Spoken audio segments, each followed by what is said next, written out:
بسم اللہ الرحمن الرحیم ان الدین عند اللہ الاسلام صدق اللہ مولانا العظیم۔ محترم حاضرین محفل، اللہ جل مجدہ کا لطف و کرم ہے جس کی توفیق و عنایت سے ہم آج یہاں جمع ہیں، اللہ کی بارگاہ میں حاضر ہیں۔ اللہ جل مجدہ ہم سب کی حاضری اپنی بارگاہ میں منظور و مقبول فرمائے۔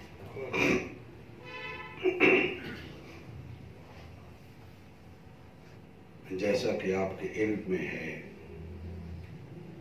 یہ کنونشن تحریک نظام مصطفیٰ کے زیر اہتمام انعقاد پذیر ہے، اور تحریک نظام مصطفیٰ کیا ہے، اس کے اغراض و مقاصد کیا ہیں، کچھ تو محترم ڈاکٹر تاج ظفر عباسی صاحب نے اس پہ روشنی ڈالی، اور میں بھی کوشش کروں گا کہ اس حوالے سے آپ احباب کو کچھ آگاہی دے سکوں۔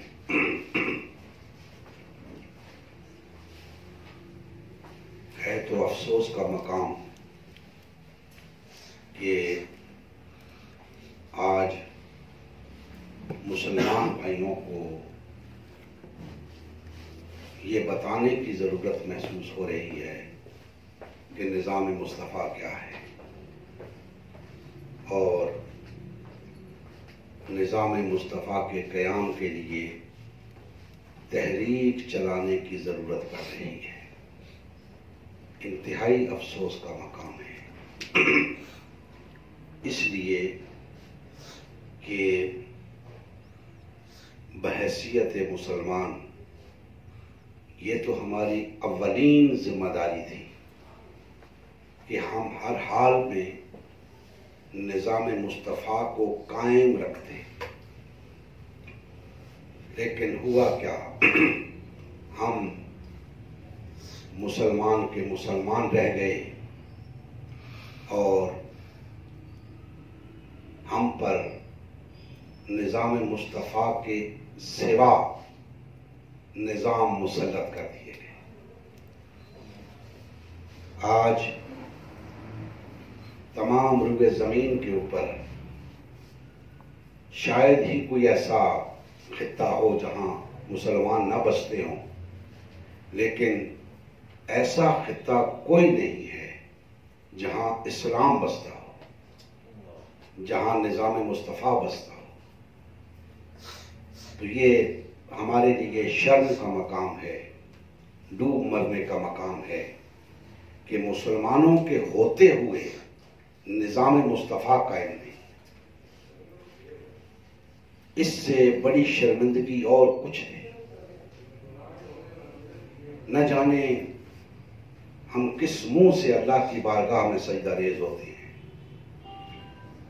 کس منہ سے ہم اپنے آپ کو مسلمان کہتے ہیں، اور کس منہ سے دعوی ایمان کرتے ہیں۔ بہر طور یہ المیہ ہے، اس پہ جتنا رویا جائے کم ہے، لیکن رونا کافی نہیں ہے۔ ہمیں وہ کام کرنا ہے جس کے لیے ہم مسلمان ہوئے، اور وہ کام کیا ہے، اسی پر ڈاکٹر صاحب نے بھی روشنی ڈالی، میں بھی عرض کرنے کی کوشش کروں گا، اور ہماری بات قرآن و سنت سے ہوتی ہے، اپنی بات نہیں ہوتی، لہذا دل کے کانوں سے سنیں۔ اللہ کی بات آپ کے سامنے رکھوں گا، طبیعت چاہے تو قبول کر لیں، طبیعت نہ چاہیں تو لا اکراہ فی الدین، دین میں کوئی جبر نہیں ہے، دین میں کوئی جبر نہیں ہے۔ جس کا جی چاہے وہ دین کو قبول کرے، جس کا جی نہ چاہے کوئی جبر نہیں، لیکن جب قبول کر لے تو غیرت کا تقاضا یہ ہے، ایمانی غیرت کا تقاضا یہ ہے کہ پھر وہ اس دین کے تقاضے کو پورے کرے، اور اس دین کا اولین تقاضا یہ ہے، جس دین کو ہم نے قبول کیا ہے اس کا اولین تقاضا یہ ہے کہ مجھے قائم کرو، مجھے قائم کرو، مجھے غالب کرو۔ اور دوستان محترم، یہ صرف ہمارے دین کا تقاضا نہیں ہے، ہر دین غلبہ چاہتا ہے، ہر دین غلبہ چاہتا ہے، اور جو غالب نہیں ہوتا وہ دین نہیں ہوتا۔ آج دیکھ لیں آپ، تمام روئے زمین کے اوپر جمہوریت کا غلبہ ہے، اور ہمارے ملک کے اندر بھی جمہوریت غالب ہے۔ اگر جمہوریت غالب نہ ہو تو کیا ہم کہیں گے کہ پاکستان میں جمہوریت ہے؟ نہیں کہیں گے، کیونکہ غالب نہیں ہے وہ۔ تو اسی طرح اگر اسلام غالب نہیں ہے تو ہم کس منہ سے کہتے ہیں کہ اسلام ہے؟ اسلام نہیں ہے بھائی۔ یہی بات آج آپ بھائیوں کے سامنے رکھنی ہے کہ اللہ جل مجدہ نے اس آیہ مقدسہ کے اندر جو میں نے ابھی تلاوت کی، سورہ آل عمران کی آیت نمبر 19، اس کا کچھ حصہ میں نے تلاوت کیا۔ اللہ جل مجدہ نے فرمایا ان الدین عند اللہ الاسلام، اللہ کے ہاں قابل قبول دین صرف اسلام ہے، اللہ کے ہاں پسندیدہ دین صرف اسلام ہے۔ اور پھر آگے چل کر اسی سورہ آل عمران کی آیت نمبر 85 کے اندر فرمایا وَمَن يَبْتَغِ غَيْرَ الْإِسْلَامِ دِينًا فَلَن يُقْبَلَ مِنْهُ وَهُوَ فِي الْآخِرَةِ مِنَ الْخَاسِرِينَ، جو لوگ اسلام کے سوا کسی دین کو پسند کریں تو وہ ان سے قبول نہیں کیا جائے گا، اور ایسے لوگ بالآخر خسارہ اٹھانے والوں میں سے ہوں گے۔ تو دو باتیں فرما کے اللہ جل مجدہ نے یہ بات واضح کر دی کہ اے میرے بندو، اس روئے زمین کے اوپر اسلام کے بغیر تمہارا گزارا نہیں ہے، اسلام کے بغیر کوئی چارہ نہیں ہے۔ کس بات کا چارہ نہیں ہے؟ تاکہ تم نجات پا سکو، فلاح پا سکو، اس کے سوا کوئی چارہ نہیں ہے۔ اگر فلاح پانا چاہتے ہو اس دنیا کے اندر اور آخرت کے اندر تو پھر صرف اور صرف اسلام کو بطور دین قبول کرنا ہوگا۔ اور دوستان محترم، آج جس چیز کو ہم نے اسلام سمجھ رکھا ہے، یاد رکھیں کہ وہ اسلام نہیں ہے۔ آج ہم نے نکاح و طلاق کے مسائل کو اسلام سمجھ رکھا ہے،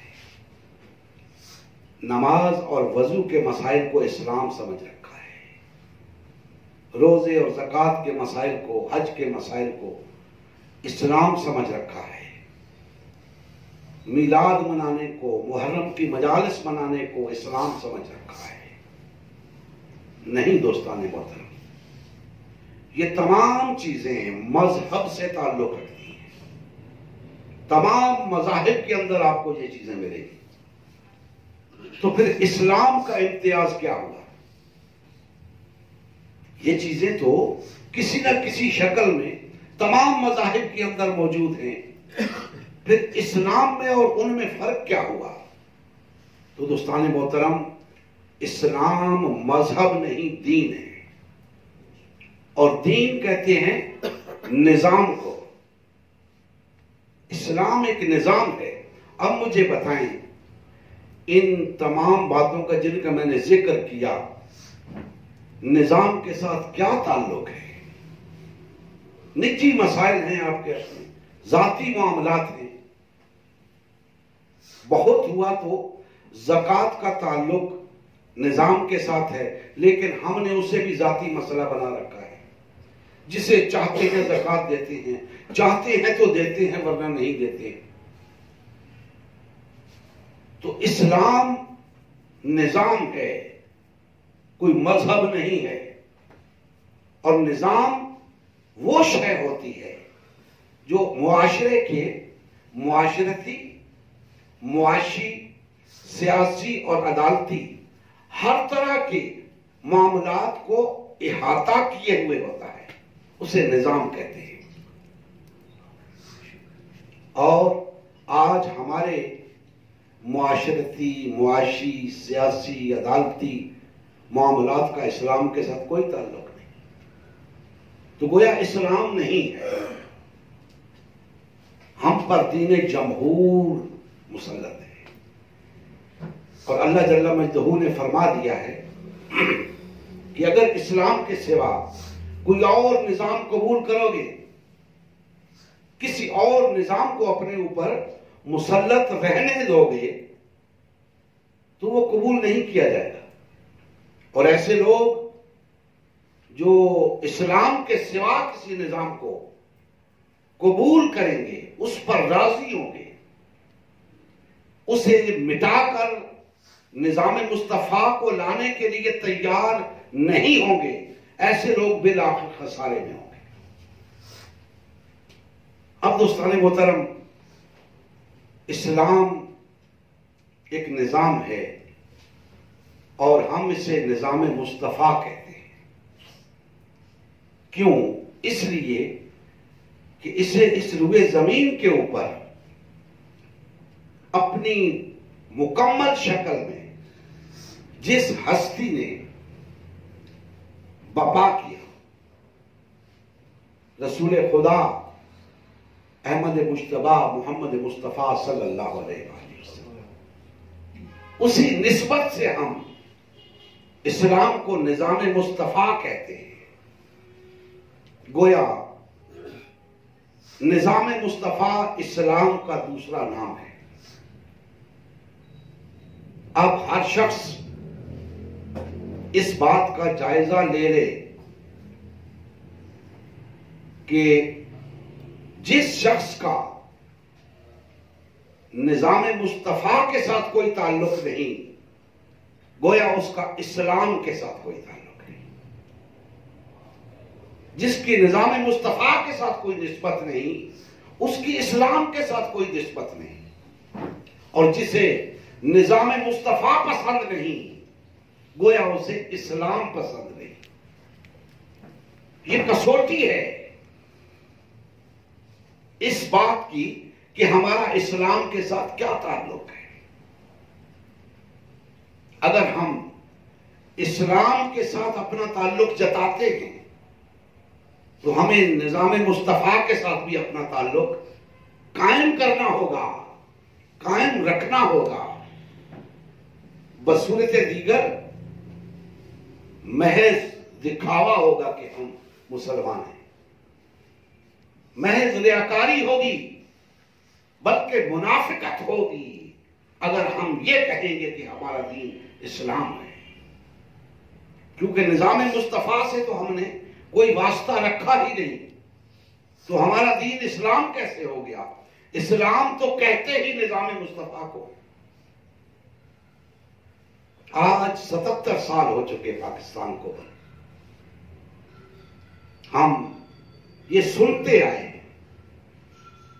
کہ پاکستان اسلام کے نام پہ بنا ہے، لیکن افسوس 77 سال کے اندر اسلام پاکستان کا نظام نہیں بن سکا۔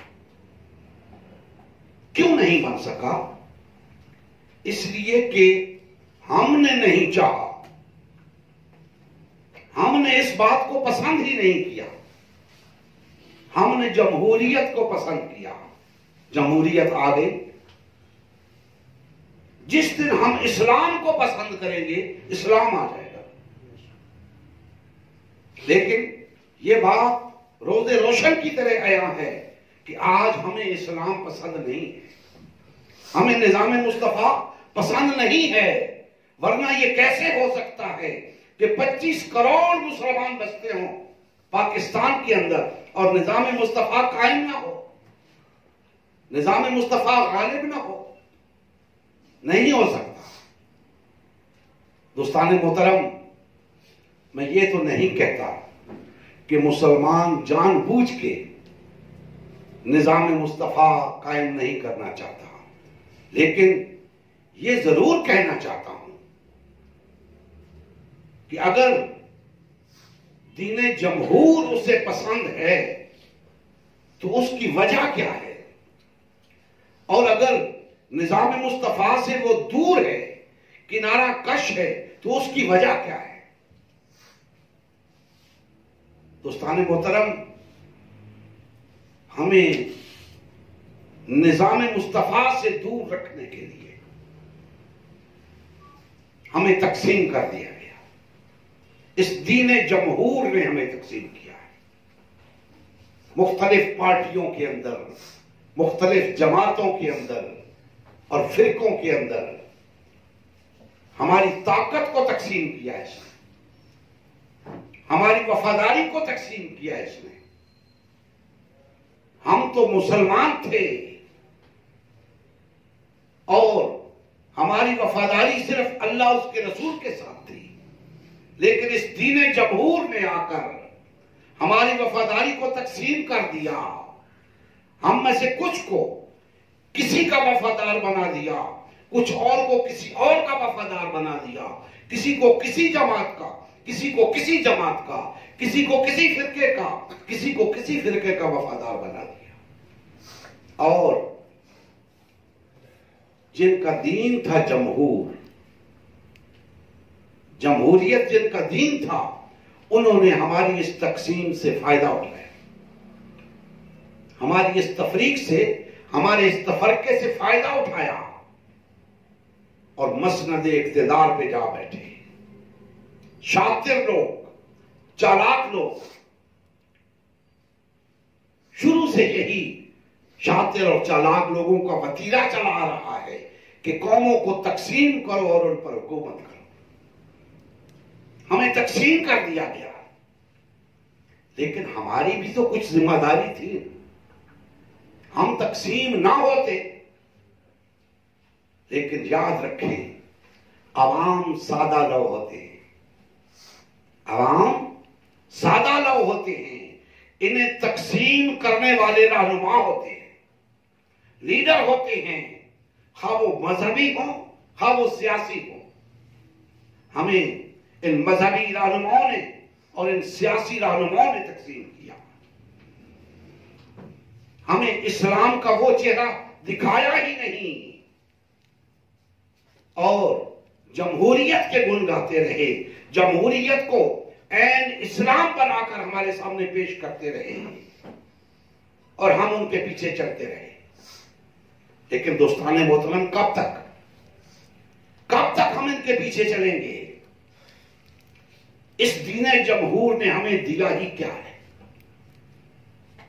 سوائے چند لوگوں کے جن کے مفادات وابستہ ہیں اس نظام کے ساتھ۔ عامت الناس کو، عامت المسلمین کو اس نظام نے دیا ہی کیا ہے؟ عدالتی ناانصافیاں دی ہیں، عدالتی محرومیاں دی ہیں، غربت دی ہے، مہنگائی دی ہے، فحاشی اور عریانی دی ہے، بدامنی دی ہے، معاشی بدحالی دی ہے۔ کون سی برائی ہے جو ہمیں اس نظام نے نہیں دی؟ ہم پھر بھی اس کے ساتھ چمٹے ہوئے ہیں۔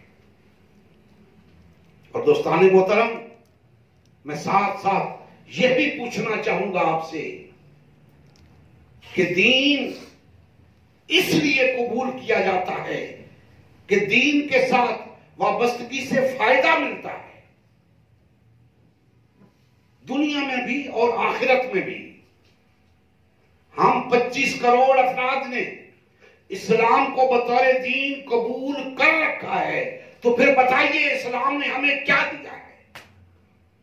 جس اسلام کو ہم نے قبول کر رکھا ہے اس نے ہمیں کیا دیا ہے؟ کیا ہمیں عدل دیا اس نظام اسلام نے؟ نہیں دیا۔ ہمارے ہاں تو ظلم ہو رہا ہے، ناانصافیاں ہو رہی ہیں، لیکن ہم نے اسلام کو قبول کر رکھا ہے تو اسلام نے تو ہمیں کچھ نہیں دیا۔ کون سے اسلام نے؟ جس کو ہم نے قبول کر رکھا ہے۔ حقیقی اسلام تو کہتا ہے مجھے قبول کرو تو میں عدل عطا کروں گا، تمہیں امن عطا کروں گا، تمہیں خوشحالی عطا کروں گا، بے روزگاری کا خاتمہ ہوگا، مہنگائی کا خاتمہ ہوگا۔ لیکن جس اسلام کو ہم نے قبول کر رکھا ہے اس نے تو ہمیں کچھ نہیں دیا۔ پتہ یہ چلا ہم نے اس اسلام کو قبول ہی نہیں کیا جو انسانیت کو عدل دیتا ہے، امن دیتا ہے، خوشحالی دیتا ہے۔ ہم نے اس اسلام کو قبول نہیں کیا، اور اس اسلام کی جگہ جس دین کو ہم نے قبول کیا وہ ہم پر مسلط تو ہو گیا، لیکن دیا کیا؟ وہی مہنگائی، وہی غربت، وہی ناانصافی، وہی فحاشی اور عریانی۔ تو سراسر خسارے کا سودا ہے۔ ہمیں بہر صورت بحیثیت مسلم نظام مصطفیٰ چاہیے جس سے ہمیں فائدہ ہو۔ اس دین جمہور سے صرف ان چند لوگوں کو فائدہ ہوتا ہے جو اس کی پشت پناہی کر رہے ہیں، جو اسے زندہ رکھے ہوئے ہیں۔ لیکن اسلام اور نظام مصطفیٰ وہ نظام ہے جو عامت الناس کو فائدے عطا کرتا ہے، ہر شخص تک اس کے ثمرات پہنچتے ہیں، انصاف ہر شخص کی دہلیز پر پہنچتا ہے، معاشی خوشحالی ہوتی ہے، بدامنی کا خاتمہ ہوتا ہے، فحاشی اور عریانی مٹ جاتی ہے۔ تو بتائیے ہمارا فائدہ کس میں ہے؟ نظام مصطفیٰ میں یا نظام جمہوریت میں؟ نظام مصطفیٰ میں ہمارا فائدہ ہے، اور محض فائدہ نہیں، وہ ہمارا دین ہے، ہم سے تقاضا کر رہا ہے کہ اے مجھے قبول کرنے والوں، مجھے قائم کرو، مجھے غالب کرو، مجھے قائم کرو گے، غالب کرو گے تو میں ہوں، ورنہ میں نہیں ہوں۔ اور اسلام نہیں ہے۔ اسلام ہوگا تو پوری دنیا دیکھے گی۔ آج اسلام محض کتابوں کی صورت میں موجود ہے، کتابوں میں بند ہے، وہ انسانیت کو فائدہ نہیں پہنچا سکتا۔ انسانیت کو وہی اسلام فائدہ پہنچائے گا جو نافذ ہوگا، جو غالب ہوگا۔ اسی کے لیے دوستان محترم تحریک نظام مصطفیٰ چلائی گئی ہے۔ یہ محض میری تحریک نہیں، یہ محض ان چند لوگوں کی تحریک نہیں، یہ ان تمام مسلمانوں کی تحریک ہے جو دعویٰ رکھتے ہیں کہ ہم مسلمان ہیں، ہمارا دین اسلام ہے۔ سب کو اس تحریک کے ساتھ وابستہ ہونا پڑے گا، تب نظام مصطفیٰ نافذ ہوگا۔ بصورت دیگر ہم اسی طرح کسی نہ کسی نظام کے زیر سایہ زندگی بسر کرنے پہ مجبور ہو گئے، اسی طرح ہم پر ظلم ہوتا رہے گا، عدالتی ناانصافیاں ہوتی رہیں گی، فحاشی اور عریانی عام ہوگی، ہر طرف بدامنی ہوگی، قتل و غارت گری ہوگی۔ تو ہمیں اس موجودہ نظام سے چھٹکارا پانا ہے اور نظام مصطفیٰ کو قائم کرنا ہے، اور اس نظام سے چھٹکارا پانے کے لیے ہمیں کوئی احتجاج نہیں کرنے، کوئی جلسے نہیں کرنے، جلوس نہیں نکالنے، دھرنے نہیں دینے، کوئی توڑ پھوڑ نہیں کرنی، دنگا فساد نہیں کرنا، پرامن طریقے سے اس نظام کو تبدیل کرنا ہے۔ آپ کہیں گے وہ کیسے؟ وہ ایسے کہ آج یہ نظام آپ کی وجہ سے قائم ہے۔ آپ اپنی بیساکھیاں اس نظام کے نیچے سے نکال دیں، یہ نظام دھڑام سے گر جائے گا۔ آپ چھوڑ دیں اس نظام کو۔ کسی نے آپ کو مجبور نہیں کیا کہ جائیں ووٹ ڈالیں، اس نظام کو سپورٹ کریں، الیکشن میں حصہ لیں، کسی نے مجبور نہیں کیا۔ آپ اپنی مرضی سے جاتے ہو، اور جو لوگ نہیں چاہتے انہیں آ کر کوئی مارتا نہیں ہے، کوئی پکڑتا نہیں ہے کہ تم نے ووٹ کیوں نہیں ڈالا، تم جمہوریت کو سپورٹ کیوں نہیں کرتے، تم الیکشن میں حصہ کیوں نہیں لیتے۔ نہیں، ایسا نہیں ہے۔ تو اگر آپ چاہتے ہیں کہ اس روئے زمین کے اوپر نظام مصطفیٰ قائم ہو، تو اس نظام سے الگ ہونا ہوگا۔ یہ نظام ہمارا نہیں ہے، ہم نے غیروں سے مستعار لیا ہے۔ ہمارا نظام صرف نظام مصطفیٰ ہے، اسی میں ہماری فلاح ہے۔ تو اس نظام سے چھٹکارا پانے کے لیے ہمیں اس سے کنارہ کش ہونا ہے۔ جب یہ نظام آپ کو دے ہی کچھ نہیں رہا، تو پھر اس کے ساتھ وابستہ رہنے کا فائدہ کیا ہے؟ اس کا وفادار رہنے کا فائدہ کیا ہے؟ سراسر نقصان۔ ہم اپنی توانائیاں اس نظام کے لیے لگا رہے ہیں، اپنی وفاداریاں اس نظام کے ساتھ نبھا رہے ہیں، اپنی صلاحیتیں اس نظام کے لیے وقف کر رکھی ہیں، اپنا مال اس نظام کو دے رہے ہیں، حتیٰ کہ لوگ جانیں دے رہے ہیں اس نظام کے لیے، جیلیں کاٹ رہے ہیں اس نظام کے لیے۔ اگر یہی کام ہم نظام مصطفیٰ کے قیام کے لیے کرنے کو تیار ہو جائیں، ہو نہیں سکتا کہ نظام مصطفیٰ قائم نہ ہو۔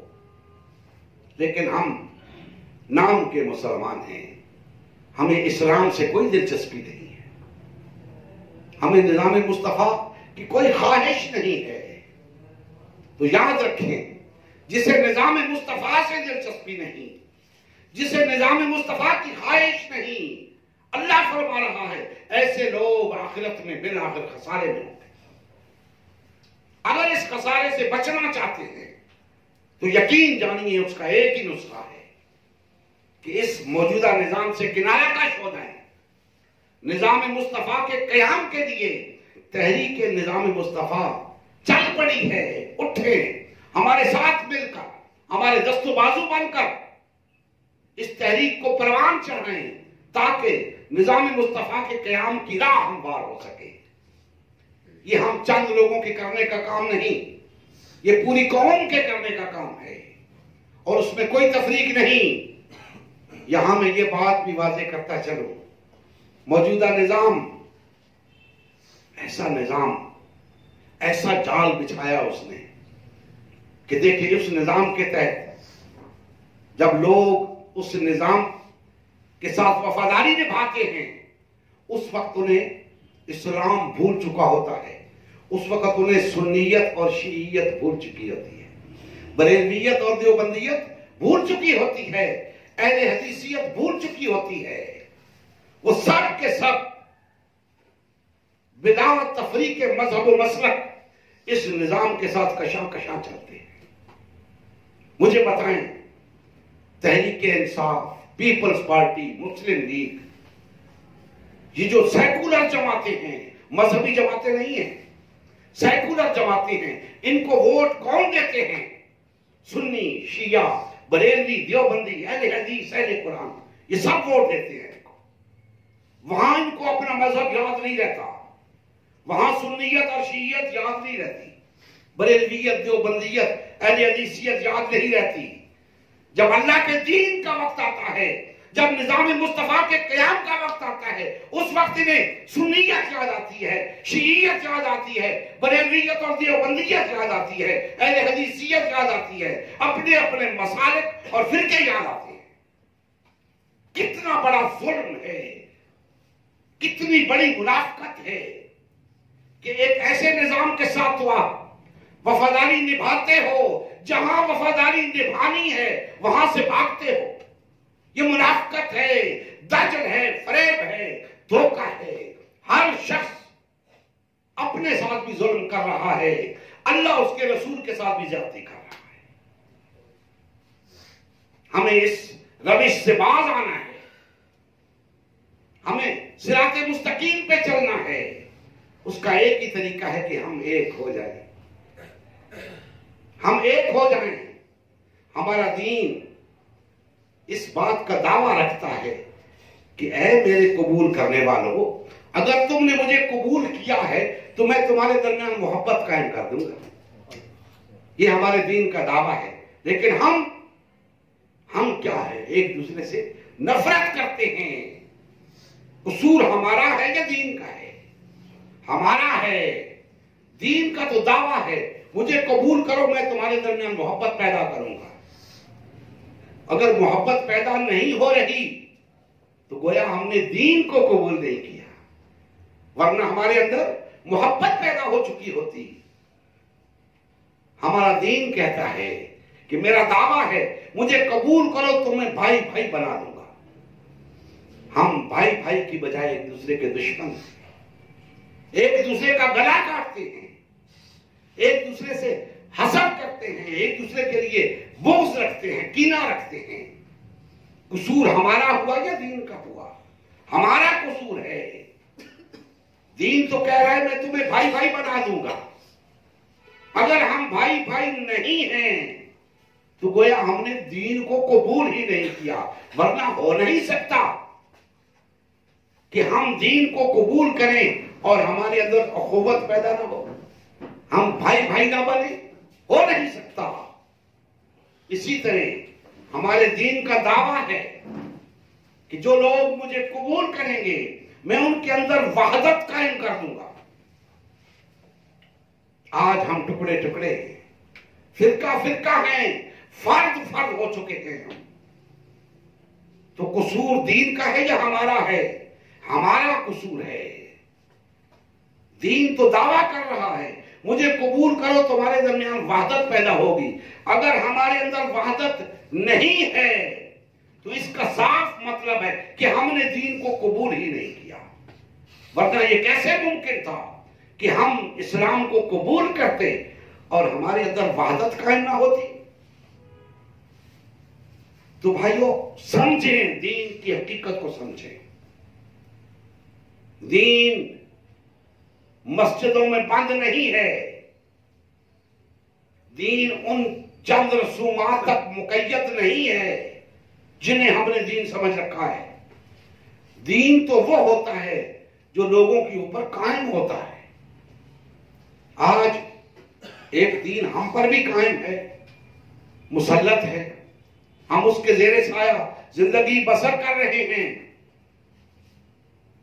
ہم سمجھتے ہیں کہ ہمیں نماز پڑھنے کی اجازت ہے تو شاید ہم آزاد ہیں۔ ملا کو جو ہے ہند میں سجدے کی اجازت، ناداں یہ سمجھتا ہے کہ اسلام ہے آزاد۔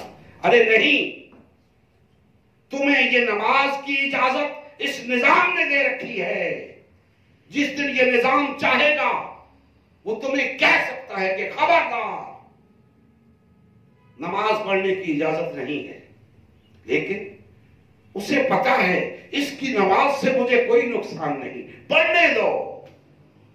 5 نمازیں نہیں، ہم وقت نماز میں کھڑا رہے، اس کی نماز مجھے نقصان نہیں پہنچا سکتی، اس نے اجازت دے رکھی ہے۔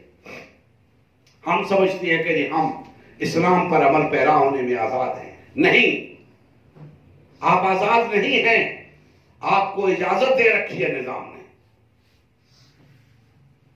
آپ جب نظام کے مقابلے میں نظام کی بات کریں گے تو یہ نظام آپ کے سامنے کھڑا ہوگا، آپ کو اجازت نہیں دے گا۔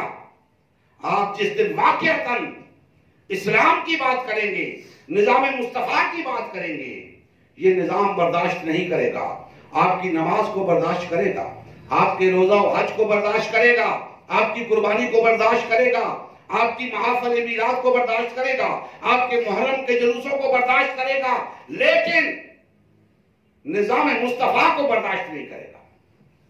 کیوں؟ نظام مصطفیٰ کے قیام سے دین جمہور کی موت ہے۔ کوئی نظام اپنی موت نہیں چاہتا، وہ اپنی بقا کے لیے آپ کو سب سہولتیں دینے کو تیار ہے۔ اسے تو وہ اسلام پسند ہے جو آپ نے اختیار کر رکھا ہے، اسے وہ اسلام پسند نہیں جو کہتا ہے کہ ہم اس باطل نظام کو مٹا کر نظام مصطفیٰ کو قائم کریں گے، جو اللہ کی حاکمیت کو قائم کرنا چاہتا ہے، جو دین کی اقامت چاہتا ہے، اسے وہ اسلام پسند نہیں۔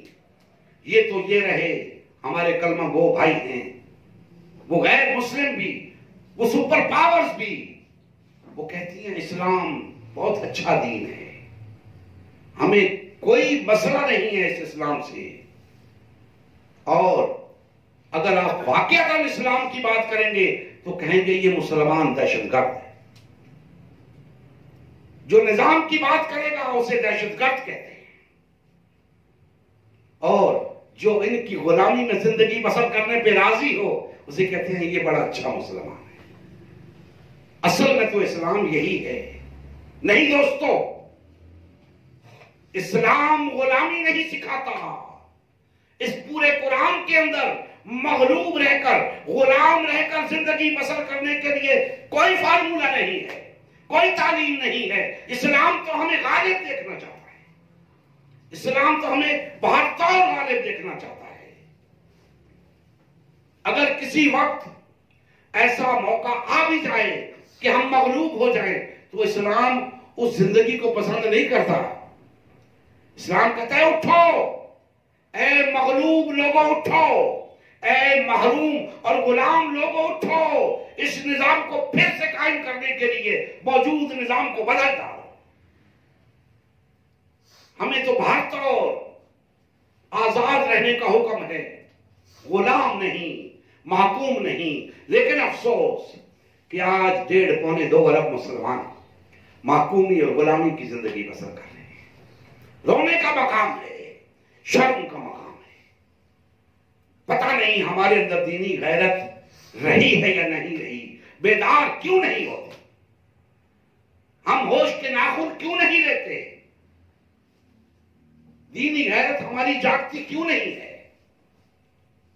ہم باطل اور طاغوت کی خاطر سب کچھ کرنے کو تیار ہیں، اللہ اس کے رسول کی خاطر کچھ بھی کرنے کو تیار نہیں۔ اس سے بڑا ظلم کیا ہے؟ دوستان محترم، باتیں کرنے کو بہت ہیں، لیکن اللہ کرے ان باتوں میں سے کوئی ایک بات اس قوم کی سمجھ میں آ جائے۔ یقین جانیے حالات بدل جائیں گے، یہ نظام نہیں رہے گا۔ صرف یہاں نہیں، پوری روئے زمین پہ یہ نظام نہیں رہے گا۔ ہر طرف نظام مصطفیٰ کا پھیلا رہے گا، ہر طرف اللہ کی حاکمیت کا ڈنکا بجے گا، اور مسلمان پھر سے اقوام عالم کی امامت کریں گے، مسلمان سپر پاور بنیں گے، بشرطے کہ وہ دین کی طرف لوٹ آئیں، اللہ اس کے رسول کی طرف لوٹ آئیں، قرآن و سنت کی طرف رجوع کر رہے ہیں۔ یہ کیسے ہو سکتا ہے کہ ہم اللہ اور اس کے رسول کی طرف رجوع کریں، قرآن و سنت کی طرف رجوع کریں، اور اللہ ہمیں غالب نہ کرے، اللہ ہمیں سر بلند نہ کرے؟ نہیں، اللہ کا تو یہ وعدہ ہے، تم ہی غالب رہو گے اگر تم مومن ہو۔ اللہ کا تو وعدہ ہے، اب مومن بن کر ہم نے دکھانا ہے۔ اللہ کی مدد و نصرت آئے گی، اللہ ہمیں غلبہ عطا کرے گا، اللہ ہمیں سربلندی عطا کرے گا، اقوام عالم کی امامت کریں گے ہم۔ لیکن اس طرح نہیں، اس طرح بزدل رہ کر نہیں، اس طرح بے حمیتی کا مظاہرہ کر کے نہیں، غیرت مند بن کے، دلیر اور نڈر بن کے